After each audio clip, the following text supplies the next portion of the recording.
अपने moving average के concept को कंटिन्यू करेंगे और आज के सेशन में मूविंग एवरेज को एक अलग नज़रिए से देखने की कोशिश करेंगे। आप लोग मूविंग एवरेज को देखिए, तीन तरीके से यूज़ किया जाता है, ट्रेडिंग के पर्पज़ से, स्विंग के पर्पज़ से और इन्वेस्टमेंट के पर्पज़ से।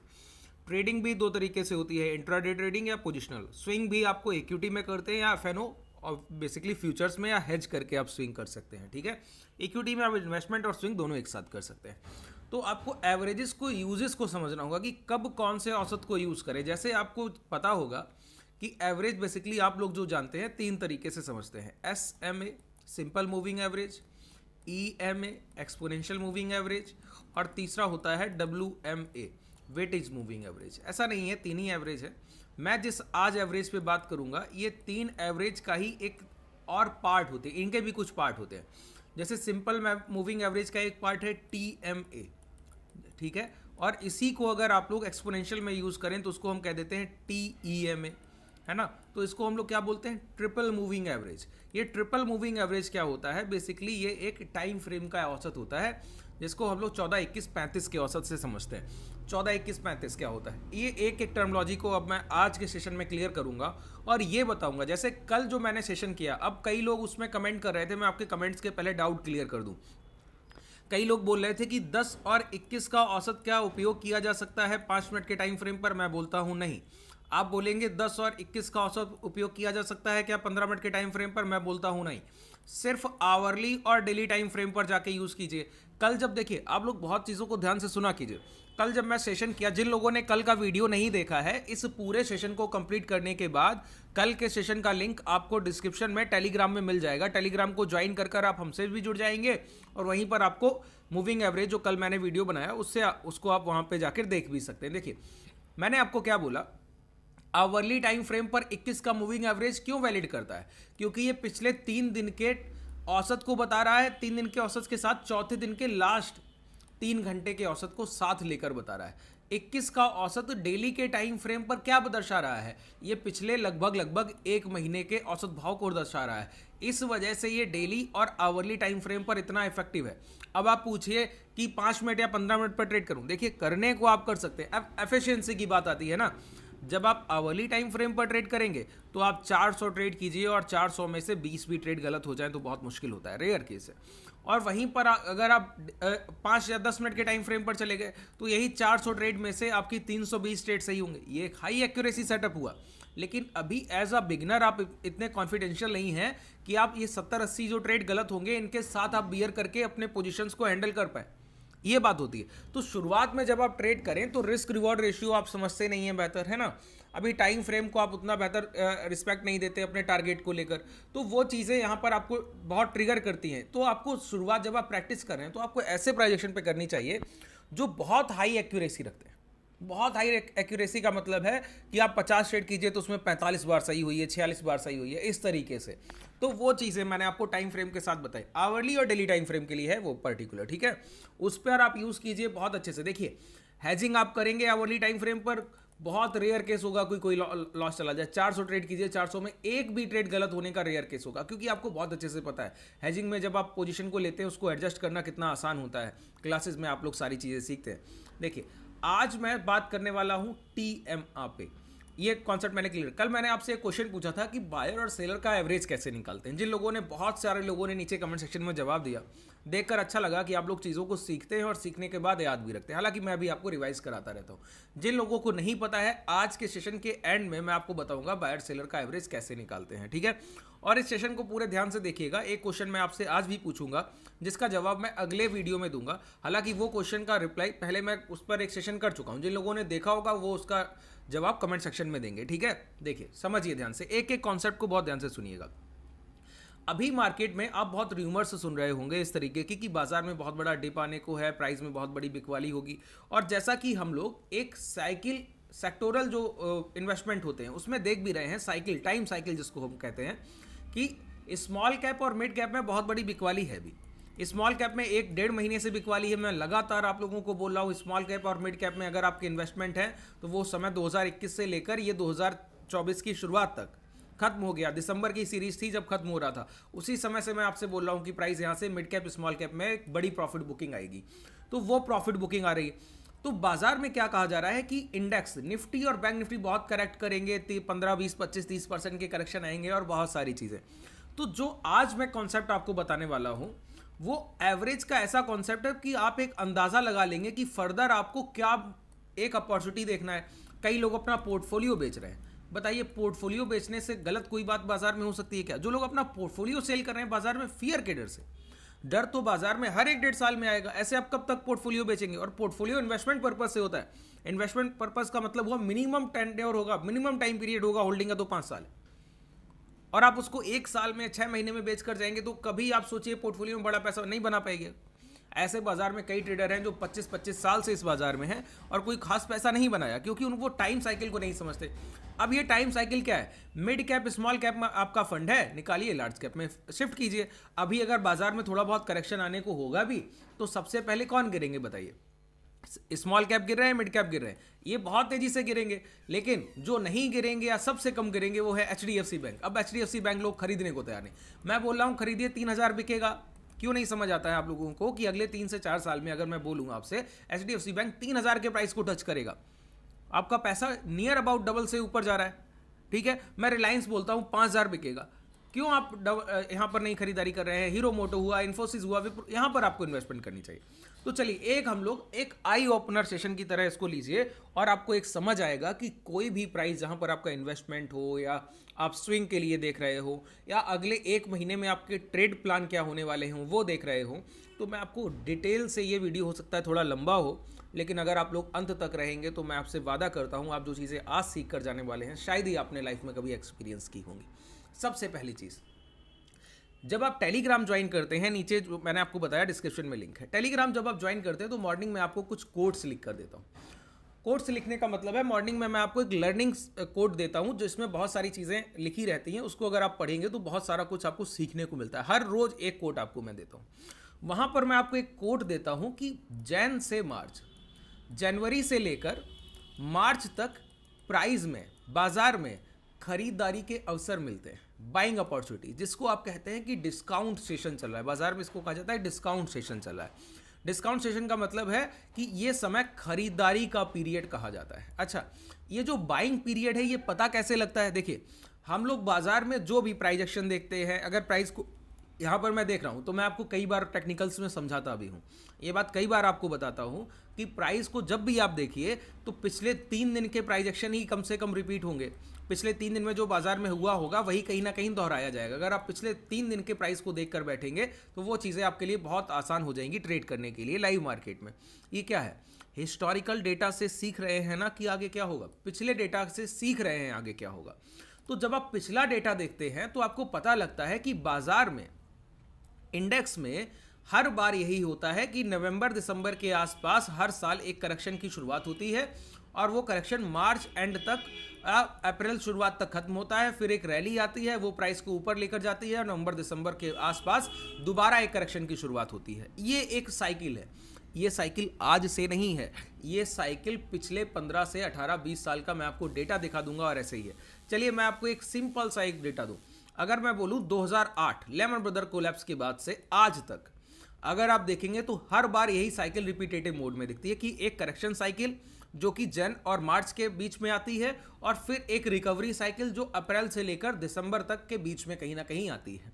ये कभी ना कभी हर बार सही होता है और कभी कभी ये देखिए हर बार क्या होगा कि दिसंबर से करेक्शन की शुरुआत होगी, जैसे इस बार हुई, पिछली बार हुई, उसके पहले हुई, और कभी कभी क्या होता है उस करेक्शन की शुरुआत हो जाएगी अक्टूबर से ही, है ना, तो प्राइस पहले ही गिरने लगेगा, तो रिकवरी भी जल्दी हो जाएगी, तो प्राइस वहाँ मार्च के आसपास कंसोलिडेशन कर हाई ब्रेक करेगा नियर अबाउट अप्रैल। तो ये सारी चीज़ें अभी टेक्निकल में मैं ये सारी चीज़ें प्राइजेशन में आपको समझा दूंगा। इसके साथ तो हमको ये समझने में आना चाहिए कि जब प्राइस में हमको एक करेक्शन फेज मिल रहा है, खरीदने का अवसर, जो कि मैंने कहा मार्च से जैन से मार्च के बीच में मिलता है, दिसंबर से जैन, जैन से मार्च, इस तरीके से आपको ये सेशन मिलता है। इस बीच में खरीदारी के अवसर बाजार में मिलते हैं।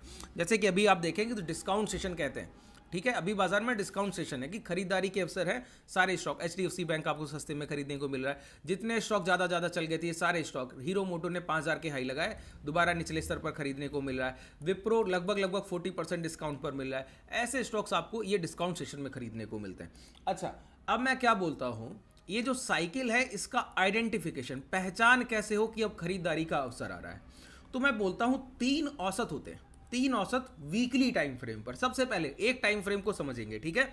मैंने क्या बोला आपसे, अगर आप इस सीरीज को ज़्यादा से ज़्यादा शेयर करेंगे, लाइक करेंगे और लोगों के पास पहुंचाएंगे, तो मैं आपको मूविंग एवरेज का डिटेल बाय डिटेल एक एक सेशन देने वाला हूं, जहां पर आप बहुत सारी चीज़ों को एक एक करके सीखेंगे, ठीक है। तो ज़्यादा से ज़्यादा लोगों के पास इसको पहुंचाइए, सभी लोग बेहतर नॉलेज सीखे ना। जो चीज़ें हैं बाजार में, सभी लोग एक जगह पैसा लगाएंगे तो बड़ा पैसा बनता है। अभी बाजार में करेक्शन नहीं आ रहा है क्योंकि हम लोग एज अ रिटेलर SIP के रूप में म्यूचुअल फंड्स को बहुत पैसा दे रहे हैं। तो बाजार में मिड कैप स्मॉल कैप गिर रहे हैं, लार्ज कैप में उनको तो कहीं ना कहीं पैसा लगाना है, वो लार्ज कैप में लगा रहे हैं इस समय। लार्ज कैप में एक अच्छी बाइंग अपॉर्चुनिटी है, तो लार्ज कैप में जब पैसा लग रहा है तो बाजार में करेक्शन नहीं आ पा रहा है। आप देख रहे हैं कितना बड़ा पावर है हम लोगों का, ठीक है। तो समझिए, वीकली टाइम फ्रेम पर 3 एवरेज, जिसको हम कहते हैं TMA होता है ट्रिपल मूविंग एवरेज, मतलब 3 मूविंग एवरेज के क्रॉसओवर होंगे एक साथ। देखिए 3 लाइन जब एक साथ चलेंगी, तो जब मान लेते हैं प्राइस बहुत तेजी से चलकर जा रहा है, ध्यान से समझ लीजिए पहले लॉजिक को, फिर मैं आपको प्राइस पे क्लियर करता हूं। देखिए मान लेते हैं ये प्राइस है, ध्यान से एक एक चीज को देखिएगा, ठीक है। ये प्राइस है, ये प्राइस इस तरीके से चलकर जा रहा है, ठीक है। अब ये जब प्राइस बढ़ता है तो तीनों औसत जो चलेंगे, एक देखिए औसत क्या होता है, छोटा एवरेज बड़े एवरेज को क्रॉस करता है, जिसको हम लोग क्रॉस ओवर बोलते हैं। अगर 10 दिन का औसत है तो वो 20 दिन के औसत को काटेगा बार बार, है ना। ये लॉजिक इसका क्या है, वो बहुत समय लगेगा, उस पर हम लोग बहुत डिटेल में नहीं जाते हैं, बस एक छोटे से कॉन्सेप्ट को समझ रहे हैं कि शॉर्ट टर्म के एवरेजेस बड़े एवरेजेस को ब्रेकआउट और ब्रेकडाउन करते हैं। तो जब एक रैली वन साइडेड आती है तो ये ब्रेकआउट होने के बाद इन एवरेजेस के बीच में गैप बनता है कि 10 का औसत सबसे पास चल रहा होगा। अगर आप देखेंगे तो इसके बाद 21 का औसत इससे थोड़ा सा दूर चल रहा होगा, 35 का औसत इससे दूर चल रहा होगा, ठीक है। तो इन एवरेजेस के बीच जब गैप रहता है तो वहां पर हम लोग अपनी खरीदारी बाइंग नहीं करते हैं, ध्यान से समझिएगा। जब इन औसतों के बीच में गैप रहेगा वहां पर हम लोग अपना इन्वेस्टमेंट या स्विंग के लिए प्लान नहीं करते। जो लोग 5, 6, 8 महीने के खरीदार है ना, उनके लिए बोल रहा हूं कि आज खरीदा, 6 महीने बाद आपको अच्छा खासा मुनाफा चाहिए, 25, 40, 50% बुक करना है अगर पोर्टफोलियो, तो ये तरीका अपनाइए। यहां पर जब एवरेजेस के बीच गैप आ गया तो हम खरीदारी नहीं कर रहे हैं। अब क्या होगा, यहीं से एक प्राइस में क्या आएगा, प्राइस में कोई करेक्शन आएगा। करेक्शन आएगा तो सबसे पहले ये वाला एवरेज नीचे झुकेगा, फिर ये झुकेगा, फिर ये झुकेगा। ये एवरेज एक जगह आकर इस तरीके से एक दूसरे को कन्वर्जन कर रहे हूं। कन्वर्जेंस आगे समझाएंगे क्या होता है। सिर्फ कन्वर्जन का मतलब है कि अभी तक ये सारे ऊपर चल रहे थे, अब 10 का एवरेज 21 के नीचे आने की कोशिश करेगा, 35 के नीचे आने की कोशिश करेगा, 21 का एवरेज 35 के नीचे आने की कोशिश करेगा। बेसिकली जब आप बड़े टाइम फ्रेम को ट्रेड कर रहे होते हैं तो बड़े टाइम फ्रेम में एक चीज बिल्कुल क्लियर है कि प्राइस में करेक्शन एक शॉर्टर टर्म के लिए होता है और लॉन्ग रन लॉन्ग टर्म के लिए होता है। तो जब भी ये कन्वर्जेंस हो रहा होता है, इसको कहते हैं बाइंग अपॉर्चुनिटी। शॉर्ट सेलिंग का ये अपॉर्चुनिटी नहीं है, इसको हम लोग बोलते हैं बाइंग अपॉर्चुनिटी, कि यहां पर एक्यूमुलेशन होगा। अब ये जो तीनों एवरेजेस के बीच में दूरी थी ये घटती है, क्रॉसओवर होता है। क्रॉसओवर होने के बाद ये फिर से लगभग ओवरलैप करने लगते हैं जब घूमते हैं। जब दोबारा यहां से बाइंग उठेगी इसी प्राइस में, नीचे से आकर ऊपर जाने की कोशिश होगी, तो ये ओवरलैप करते हुए टर्न अराउंड करते हैं। अब दोबारा प्राइस में रैली आएगी तो फिर इन तीनों के बीच में डिफरेंस आएगा, फिर डिफरेंस आएगा तो फिर कहीं ना कहीं से प्रॉफिट बुकिंग आएगी। तो ये साइकिल जो चलती है ये ईयरली बेसिस पे चलती है कि पहले तीनों एवरेजेस के बीच में बड़ा डिफरेंस आया, फिर तीनों ने एक दूसरे को ओवरलैप किया, फिर एक बड़ा डिफरेंस आया, फिर ओवरलैप किया, फिर बड़ा डिफरेंस आया। तो ये साइकिल ईयरली बेसिस पे चलती है। तो जो ये ओवरलैप होता है ना, ये ओवरलैप होता है जैन सेशन से मार्च सेशन के बीच में। बहुत ध्यान से सुनिए, देखिए ये बहुत, जो मैं आपको चीज़ें सिखा रहा हूँ ये बहुत आसान चीज़ें नहीं है, ये आसानी से आपको कहीं सीखने को नहीं मिलने वाली, और बहुत प्रैक्टिकल अप्रोच के साथ बोल रहा हूँ मैं, ठीक है। तो जो चीज़ें आप सीख रहे बहुत ध्यान से सुनिएगा, एक एक पॉइंट्स को कोशिश कीजिए, कहीं नोट डाउन कर लीजिए इन चीज़ों को, है ना। ये लाइफ लॉन्ग आपके काम आएंगी। मैं एक बार सिखा रहा हूँ, आप जीवन भर इससे कमाने वाले हैं, ठीक है।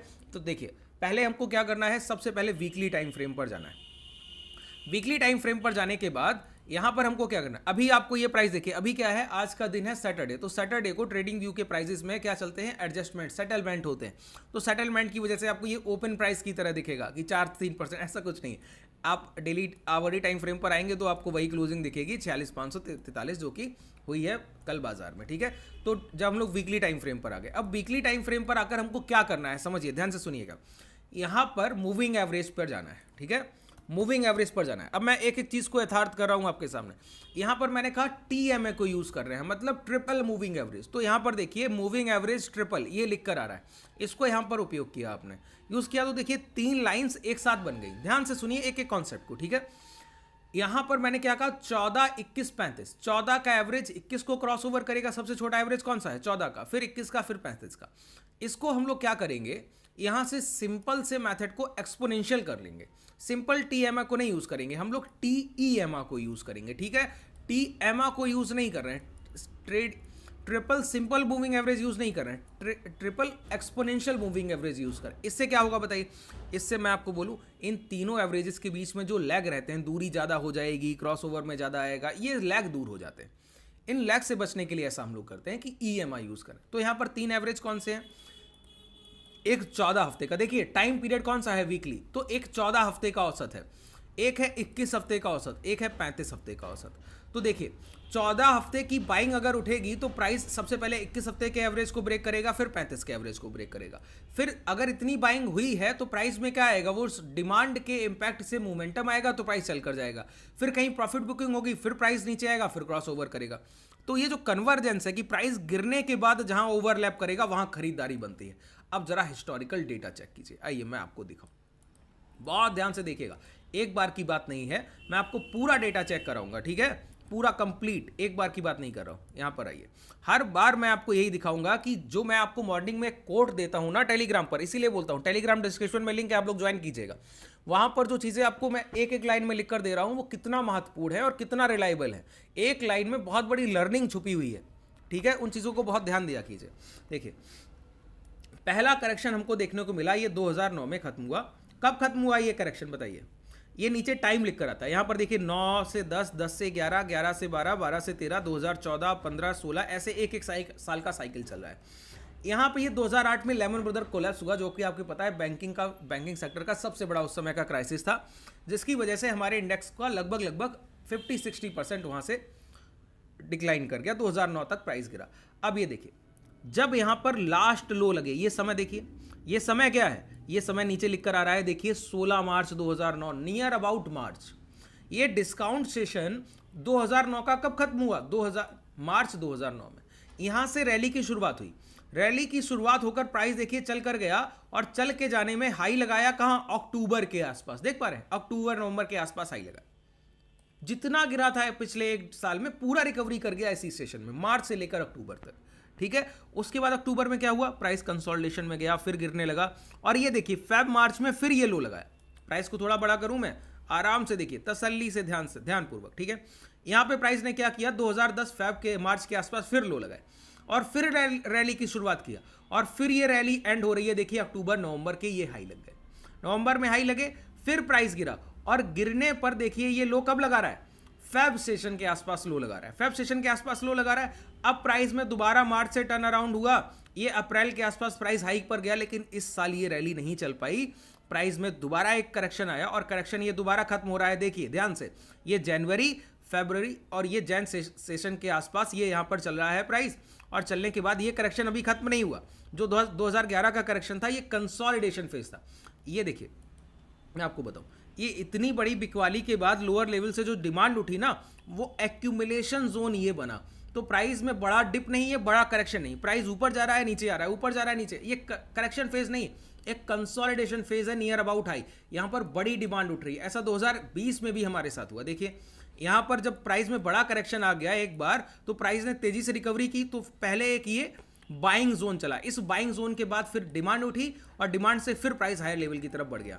तो यहां पर ये वही सेशन चल रहे हैं। कौन से सेशन चल रहे हैं जो मैं यहां पर आपको दिखा रहा हूं, देखिए यहां पर ये करेक्शन की शुरुआत हुई, अब ये करेक्शन यहां पर देखिए एंड होता है जब, तब ये दोबारा हाई लगाता है, कब हाई लगाता है, मई जून के आसपास, फिर ये करेक्शन चलता है, करेक्शन एंड होता है सितंबर में, फिर दोबारा प्राइस ऊपर की तरफ बढ़ता है। अब यहां पे ये डिमांड उठी है जब ये हाई निकले, ठीक है। हाई जब निकले हैं तो प्राइस को आप बहुत ध्यान से देखिएगा, गौर से, ठीक है। जब हाई निकले तो प्राइस ने ये हाई लगाई, देखिए दिसंबर जैन के आसपास, फिर प्राइस में करेक्शन आया। करेक्शन कब एंड हो रहा है, फेब मार्च में। रैली के बाद जब भी करेक्शन एंड होगा, जब प्राइस चलकर यहां इस जोन में प्राइस ने कोई बड़ा मोमेंटम दिया नहीं, तो प्राइस का ये कंसोलिडेशन फेज है, प्राइस में कोई बड़ा ट्रेंडिंग मोमेंटम नहीं। अब प्राइस ने जब मोमेंटम दिया, जब यहाँ पर दूरी बनती है तीनों के बीच में, यहाँ पर दूरी बनती है तीनों के बीच में, यहाँ कोई इस सेशन के बाद जब ये रैली एंड हुई, इसके बाद इस जून में अक्टूबर के बाद कोई भी तीनों एवरेजेस के बीच में कोई बड़ा गैप बना ही नहीं। यहाँ पर गैप बना तो रैली आई, रैली के बाद करेक्शन एंड हो रहा है, देखिए फेब मार्च में।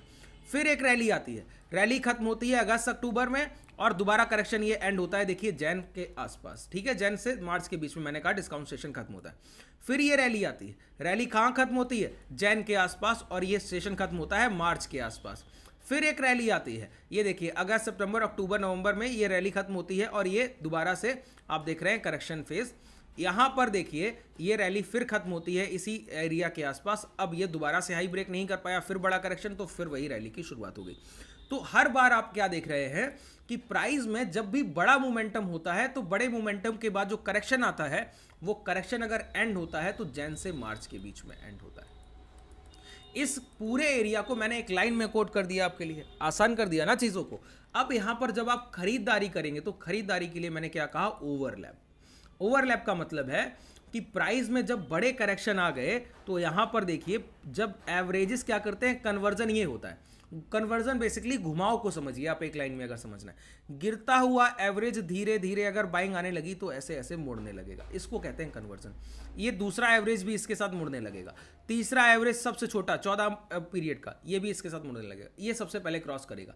जब ये एवरेज टर्न होने लगे तो इस जगह पर हमारी बाइंग बनती, ये एवरेज भी टर्न हो रहे होंगे और प्राइस भी इसके ऊपर आ जाएगा। देखिए जब ये प्राइस गिर रहे थे, यहां पर ये एवरेज टर्न होने लगे और प्राइस भी ऊपर आ गया एवरेज के ऊपर, यहां पर हमारी बाइंग बनी तो प्राइस चल कर गया। नवंबर के आसपास देखिए ये इंडेक्स 5000 का index 9000 near about, index double होने का मतलब समझते हैं, आपके खरीदे गए स्टॉक 2 गुना 3 गुना 4 गुना हो गए होंगे आराम से, ठीक है।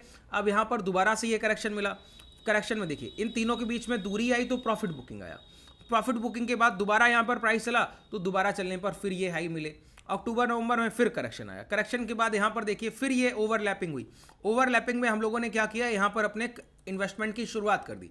इन्वेस्टमेंट की शुरुआत की, प्राइस ऊपर जा रहा है लेकिन लो भी नहीं जा पा रहा है, मतलब हमारा इन्वेस्टमेंट यहाँ पर एक 2012 से लेकर 13 तक एक एक्यूमुलेशन जोन में रहा, कि यहाँ पर हमको सिर्फ खरीदारी के अवसर मिले और बेचने के कोई अवसर नहीं मिले। फिर यहाँ पर देखिए ये क्या हुआ, कन्वर्जेंस दोबारा यहाँ पर देखने को मिला। कन्वर्जेंस देखने को मिला तो हमने पहले से ही खरीदारी कर रहे थे, वही खरीदारी इस बार उठकर एक बड़ी रैली में तब्दील हुई। फिर से देखिए ये इंडेक्स कहाँ से, हम लोग खरीदारी कर रहे थे 9600 से, इंडेक्स हो गई 20000 की, सोचिए डबल हो गया। हम लोग 12 से 13 के बीच में एक्यूमुलेशन करते रहे, 13 से 15, 2 साल में इंडेक्स डबल हो गया, और इंडेक्स डबल होने पर हमको एक बड़ा मोमेंटम मिला, ठीक है। तो यही एक खरीदारी का साइकिल है। तो अभी मैं कह रहा हूं ना टाइम टू बाई, अब टाइम टू बाई। अब कुछ लोग बोलेंगे कि ये तो टाइम टू बाई अगर है तो अभी प्राइस में बड़ा मोमेंटम आना चाहिए, बड़ा मोमेंटम। अब कुछ लोग बोलते हैं कि बड़ा करेक्शन आएगा, मोमेंटम तो छोड़िए। तो उनको मैं एक जवाब देता हूं, सर आइए प्राइस में सबसे पहले आया कीजिए, कुछ भी देखने जा रहे हैं ना तो सबसे पहले प्राइस को देखिए, उसके बाद कुछ और। हम लोग अब एक बार मंथली टाइम फ्रेम पर आ जाते हैं। मैं आपको एक आई ओपनिंग सेशन दे रहा हूँ। यहाँ पर क्या करना है, एक अपर ट्रेंड लाइन ड्रॉ होती है। अपर ट्रेंड लाइन क्या होती है, अगर प्राइस ऐसे ऐसे आगे बढ़ रहा है ना, तो हम लोग क्या करते हैं, ये सभी स्विंग हाई को कनेक्ट करके ये बताते हैं कि प्राइस किस लेवल को टच करके गिरने की क्षमता रखता है, वो एक अनुमान लगा लिया जाता है। यहाँ पर अगर आप एक ट्रेंड लाइन ड्रॉ करें इस तरीके से, सभी लेवल्स को टच करते हुए, इस तरीके से ये लाइन यहाँ पर जाने वाला है, ठीक है। ये लाइन ड्रॉ हो गया। अब इस लाइन को ड्रॉ करके इस लाइन को छोड़ दीजिएगा, अभी हम लोग हैं कहीं पर, ये 14-15%, ये सेटलमेंट का प्राइस है ना, इस वजह से दिख रहा है। यहाँ पर हम लोग 45,600 के आसपास है, ठीक है। अब हम लोग ये लाइन ड्रॉ, एक बार सोचिए, मैं एक बार चार्ट को क्लीन करके दोबारा ये लाइन ड्रॉ करता हूँ, जिससे आपको दोबारा में आसानी हो, कोई भी तकलीफ नहीं चाहता हूँ, ठीक है। यहाँ से देखिए 2008 से लेकर यहाँ तक हम लोगों ने एक लगभग लाइन ड्रॉ किया, जिससे हमको एक अनुमान मिला कि हम लोग क्या रैली करने वाले हैं। तो ये हमको एक मिल गया। तो अभी हम लोग 45,000 यहाँ पर ट्रेड कर रहे हैं 45,600 के आसपास, ठीक है, 46,600 के आसपास, सॉरी। अब हमको क्या करना है, दोबारा से वीकली टाइम फ्रेम पर जाना है और ये देखना है कि अभी हम लोग किस साइकिल में हैं। तो यहाँ पर अगर आप गौर करें तो जून से ये जब रैली उठी तो दिसंबर में एंड हुई, प्रॉफिट बुकिंग आया, तो मार्च में ये खत्म हुआ, तो दोबारा रैली चलने की शुरुआत हुई। अब ये हाई यहाँ पर निकलने की कोशिश प्राइस बार बार कर रहा था, जो कि नहीं निकला। तो ये कौन सा एरिया हुआ, ये सिमिलर टू एरिया है, ये वाला एरिया जहाँ पर ये कंसोलिडेशन चल रहा था, जो आपने ये फेज देखा था। ये फेस। अच्छा, अगर यहाँ पर प्राइस में कोई प्रॉफिट बुकिंग नहीं हुआ, ध्यान से देखिएगा आप प्राइस को, यहाँ कोई प्रॉफिट बुकिंग तो हुआ नहीं, तो प्राइस कंसोलिडेशन में रहा। लेकिन ये ट्रेंड लाइन एक रेंज खोलती गई कि जब यहाँ से डिमांड उठेगी इतने समय खरीदारी के बाद, तो इम्पैक्ट ऑफ बाइंग प्राइस को कहाँ ले जाएगा, वही यहाँ पर हो रहा है। अगर आप गौर करें, अगर ये लाइन आप दोबारा इस तरीके से ड्रॉ कर लें, इतना ही ड्रॉ कर लीजिए, आसानी से समझ आ जाएगा क्या हो रहा है। ठीक है, इतना ही ड्रॉ कर लीजिए, इसी से समझ आ जाएगा। देखिए अभी क्या चल रहा है, प्राइस इस हाई को डिस्काउंट दे रहा है, लेकिन इस हाई को बहुत तेजी से नहीं निकल पा रहा है, इस हाई को बहुत तेजी से ब्रेक नहीं कर पा रहा है, तो प्राइस यहीं पर रुकने की कोशिश कर रहा है। अब जब ये रुकने की कोशिश हो रही है ना, तो प्राइस यहां पर रुका रहेगा और ये चल कर गया, मान लेते हैं इस साल रैली आई, अभी हम लोग कहाँ हैं, मार्च के आसपास है, तो ये डिस्काउंट सेशन का एंड होना चाहिए। अगर ये डिस्काउंट सेशन का 46,500 पर एंड है, तो अगर रैली आई तो प्राइस कहां तक चल कर जाएगा बताइए, ये 25 खत्म होगा, तो इस लाइन को थोड़ा और आगे बढ़ाइए, इस लाइन को क्या कीजिए, थोड़ा और आगे बढ़ाइए इस तरीके से। ठीक है, अब जब 25 खत्म होगा तो बताइए ये एवरेज 25 खत्म होते होते कहां तक पहुंचते हैं, 54-55 हज़ार तक पहुंचते हैं। मतलब अगर यहां से डिमांड उठी तो हमारा अगला टारगेट बैंक निफ्टी में क्या होगा, 54-55 हज़ार के आसपास का टारगेट होगा, नियर अबाउट 9 से 10 हज़ार पॉइंट की रैली, 9 से 10 हज़ार पॉइंट की रैली। इसका मतलब है कि अगर बाजार में अभी कोई लास्ट स्विंग लो ब्रेक नहीं हो, जब तक बाजार 44,300 या 42,100, मैं आपको एक लेवल बता रहा हूँ, अब इस पे मैं चर्चा करूंगा तो बहुत समय लगेगा कि ये लेवल कैसे निकल कर आए, उतना समय हमारे पास नहीं है। तो अगर मैंने आपको एक सिंपल लेवल बता दिया, अगर बाजार अभी 42,100 के नीचे जब तक वीकली क्लोजिंग नहीं देता है, तब तक हमारा अगला टारगेट 55,000 के आसपास रहेगा 2025 के एंड तक। हमको ये 2025 का जो टाइम आएगा तो हमारा ये टारगेट रहने वाला है। ये कैसे पता लग रहा है, ये प्रीवियस डेटा बता रहा है, हम लोग नहीं कुछ कर रहे हैं। ये इन्वेस्टमेंट ऐसे ही होती है, ये बड़े लोग, म्यूचुअल फंड्स हुए, ये बड़ी बड़ी इन्वेस्टमेंट फर्म्स हुई, हेज कंपनीज हुई, ये सारा अपना पैसा ऐसे समय पर लगाती हैं और ये पीरियड ऑफ टाइम बताता है, ये पिछला इन्वेस्टमेंट पीरियड बता रहा है हमको कि हर बार यही हुआ है। यहाँ पर ये मार्च में एंड होता है, बार बार प्राइस अगस्त अक्टूबर में हाई बनाता है, फिर ये यहाँ पर एंड होता है, देखिए मार्च जून जुलाई, फिर ये हाई बना रहा है। यहाँ पर आपने वही चीज़ देखी, ये नवंबर में खत्म हुई, फिर ये रैली यहाँ पर मई के आसपास शुरुआत किया, ये दिसंबर में खत्म हुआ, फिर ये यहाँ मार्च से शुरुआत किया। तो ये चीज़ें यहाँ पर रिपीटेटिव चलती हैं, एक दोहराव की प्रवृत्ति प्राइस में पाई जाती है, वही मैं आपको समझा रहा हूँ। तो यहाँ पर अगर प्राइस ने जब तक ये लो ब्रेक नहीं करता है, तब तक जो लोग अपना पोर्टफोलियो बेच रहे हैं ना, वो लोग बाद में पछताइएगा। सर किस लिए पछताइएगा, कि ये मोमेंटम की शुरुआत होगी, प्राइस 53, 54, 55 हज़ार जाएगा और आप लोग कहीं ना कहीं इसी बाजार के भंवर में फंसे रह जाएंगे कि गिरेगा गिरेगा गिरेगा, जो कि होने वाला नहीं। ठीक है, अब ये कन्वर्जेंस आप लोग छोटे टाइम फ्रेम पर भी इसको ट्रेड कर सकते हैं। देखिए छोटे टाइम फ्रेम पर सिंपल जो रूल मैंने आपको वहां बताया, वही यहाँ पर प्राइस गिरते हुए जब दोबारा से टर्न अराउंड दिखाने लगे, घूम कर ये तीनों एवरेज ब्रेक करें और भाव भी इसके ऊपर आ जाए, तो यहाँ पर लॉन्ग करने की एक अच्छी अपॉर्चुनिटी होती है। इसी तरीके से शॉर्ट करने के लिए ये तीनों एवरेज एक दूसरे को क्रॉस ओवर करे और यहाँ पर नीचे आ जाए, तो ये हर बार शॉर्ट करने की, हर बार सेल ऑन राइज की एक अच्छी अपॉर्चुनिटी होती है, जिसको आप लोग ट्रेड भी बहुत अच्छे से करते हैं ना। जितनी बार ये आएगा आपके सामने, उतनी बार ये बहुत बेहतर काम करता है। अब इस पर एक डिटेल सेशन मैं करूँगा, छोटे टाइम फ्रेम पर इसको कैसे ट्रेड करेंगे। अगर आप लोग वो डिटेल सेशन चाहते हैं तो मुझे कमेंट सेक्शन में बताइएगा। ठीक है, अब मैं यहाँ पर आपको बता दूँ बायर और सेलर एवरेज कैसे निकालते हैं। अब मैं इसको हटा दूँ, जैसे अभी आपसे पूछा जाए, ध्यान से सुनिएगा, अभी आपसे देखिए मैं बहुत सारी चीज़ें आपको एक साथ सिखाता हूँ सर, है ना, एक एक पॉइंट को क्लियर कर रहा हूँ, बहुत ध्यान से इन चीज़ों को समझा कीजिए, सीखा कीजिए। अब मैंने आपको जो इन्वेस्टमेंट का ये तरीका बताया, ये एक जगह के लिए नहीं है। आप बैंक निफ्टी मैंने बताया, निफ्टी के इंडेक्स को देखिए, आईटी सेक्टर को देखिए, सारे सेक्टोरल ग्रोथ चलती है ना हमारे यहाँ। मैंने आपको बोला मिड कैप स्मॉल कैप से पैसा लार्ज कैप में आएगा, क्या मेरा एनालिसिस बिल्कुल डेप्थ है, मैंने आपको बताया। ये तो मैंने बहुत छोटा सा आपको, अभी ये और इन डेप्थ जाता है जब मैं क्लासेस करता हूँ। जब आप हमारी क्लासेस में आते हैं तो मैं आपको बताता हूँ, 2-2 घंटे के सेशन में आपको बताता हूँ कि कैसे आप समझते हैं कि प्राइस अब किस लाइफ लॉन्ग हाई पर जाएगा या कहाँ तक गिर सकता है। जब मैं आपको बताऊँ 42,100 का इंडेक्स था, नीचे आप डिस्क्रिप्शन में जाइए, आपको टेलीग्राम का लिंक मिलेगा, मैं वो वीडियो पिन करा दूंगा। तब मैं बोला था कि ये इन्वेस्टमेंट टाइम है, यहाँ पर बहुत बड़े बड़े इन्वेस्टर्स अपनी क्वांटिटी एक्यूमुलेट कर रहे हैं, ये प्राइस गिरेगा नहीं। दोबारा से वहीं से 42,000 से 48,000 के हाई लगे थे।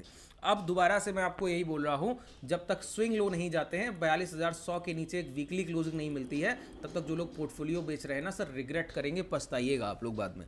ठीक है, प्राइस में नो डाउट एक बिकवाली आनी चाहिए, बड़ा मोमेंटम मिला है हमको, कोविड के बाद बहुत बड़ी रैली मिली है, एक बिकवाली आनी चाहिए, लेकिन वो समय कौन सा होगा वो हम लोग नहीं तय कर सकते। तो हमारा काम है बाजार में इन्वेस्टेड रहना, ना कि अपना पैसा बाहर कर लेना। ठीक है, बाजार का काम है उतार चढ़ाव करना। इतने बड़े बड़े लोग आकर ये चीज़ आपको समझा रहे हैं तो उनकी तो सुनिए कम से कम। देखिए यहाँ पर क्या है, मैं बोलता हूँ इस सेलर का औसत बताइए और इस बायर का औसत बताइए।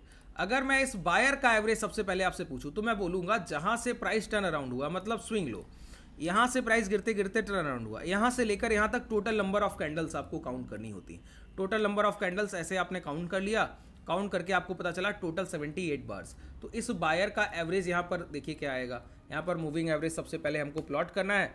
मूविंग एवरेज में गए और यहाँ लगाया, देखिए कितना इफेक्टिव होता है, यही बहुत सिंपल तरीके से मैंने आपको बताया और कितना इफेक्टिव है यहीं पर पता लग जाएगा। देखिए अभी पिछले 2 सेशन पहले हम लोग शॉर्ट ट्रेडिंग कर रहे थे। हमारे कम्युनिटी ट्रेडर्स ट्रेड प्लान करते हैं, जो रेगुलर आप टेलीग्राम पर ट्रेड्स देखते हैं ना, वो हमारे कम्युनिटी ट्रेडर लाइव मार्केट में करते हैं, जो मैं उनको कराता हूँ। तो वहाँ पर हम लोग 42,200 को एक स्ट्रॉन्ग सपोर्ट की तरह देखते थे। फिर प्राइस ब्रेक हुआ तो हम लोगों ने शॉर्ट सेलिंग किया, रिटेस्ट हुआ, फिर शॉर्ट सेलिंग किया। क्यों?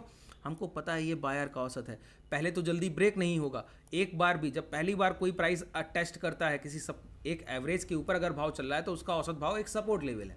तो प्राइस जब उसको फर्स्ट टाइम टच करे तो वो सपोर्ट लेवल बहुत अच्छे से काम करता है। वो सपोर्ट लेवल पहली बार इसको टेस्ट किया, अनटेस्टेड जोन, तो प्राइस को बहुत तेजी से धक्का लगा, लेकिन सेलर बहुत स्ट्रांग थे, प्राइस को बहुत ऊपर नहीं जाने दिए। दोबारा प्राइस को ब्रेक डाउन कराया, इनसाइड कैंडल बनाया, लो ब्रेक कराया तो एक रैली दिया, रिटेस्ट कराया, रिटेस्ट पे शॉर्ट सेलिंग दिया, फिर रैली दिया। तो ये सारी चीज़ें, ये बायर एवरेज था, इस वजह से ये बायर का औसत था। बायर का औसत ब्रेक हुआ तो प्राइस गिर रहा है। अब हम फर्दर मोमेंटम हायर साइड कब देखेंगे? जब बाजार 47,200 के ऊपर आ जाएगा तब। इसका अगर बैंक निफ्टी का अगले हफ्ते के लिए डिटेल एनालिसिस चाहिए तो मुझे नीचे कमेंट सेक्शन में बताइएगा। मैं अगला शाम का सेशन एक बैंक निफ्टी का अभी अगले हफ्ते आपको क्या व्यू रखना चाहिए, कौन सी ट्रेड्स प्लान करनी चाहिए, इसके लिए एक डिटेल एनालिसिस वीडियो आपके लिए ले आऊँगा। चलिए आज के लिए पर्याप्त है। कोई डाउट रह गया हो तो मुझे कमेंट सेक्शन में बताइएगा और टेलीग्राम से जुड़ना हो तो डिस्क्रिप्शन में लिंक है। धन्यवाद।